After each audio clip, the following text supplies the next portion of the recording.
Halos mapuno ang kalsada sa Davao City dahil sa ginaganap na National Rally for Peace ng Iglesia ni Cristo.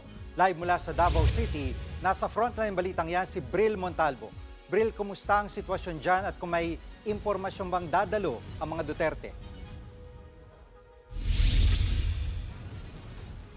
Gigi, alam mo, umuwi na ang ilan sa mga miyembro ng Iglesia ni Cristo na lumahok dito sa San Pedro Square sa Davao City.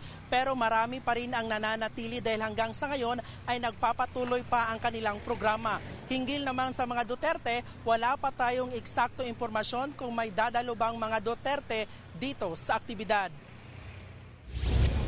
Sakay ang mga bus at van, maagang dumating ang mga miyembro ng Iglesia ni Cristo sa San Pedro Square sa Davao City.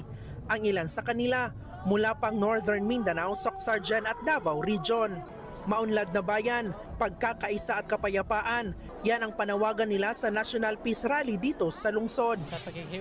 Magkakaisa lang sana tayo sa panawagan ng pagkakaisa para sa National Peace for Rally. Kanya-kanya silang latag ng banig na mauupuan at mapagpapahingahan. Ang iba, kahit mainit, nakatulog pa rin. May mga itinayo namang medical station. Katuwang din ang kapulisan ng lokal na pamahalaan para siguraduhin ang seguridad sa lugar. Mahigit 3,000 security personnel ang pinakalat para mapanatiling mapayapa ang pagtitipon ng INC.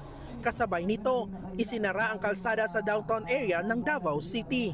Suspendido rin ang face-to-face classes habang skeletal workforce ang ipinatupad sa trabaho. Gigi, hanggang sa ngayon ay wala pa tayo eksaktong impormasyon kung sino-sino ang mga kilalang personalidad ang lalahok dito. Mamayang alas 8 naman ang gabi ay inaasahang matatapos ang National Prayer Peace Rally dito sa Davao City. Balik sa iyo, Gigi. Maraming salamat, Bril Montalvo. Mga kapatid, Gigi Manikad po, iba na ang may alam at may pakialam sa panahon ngayon.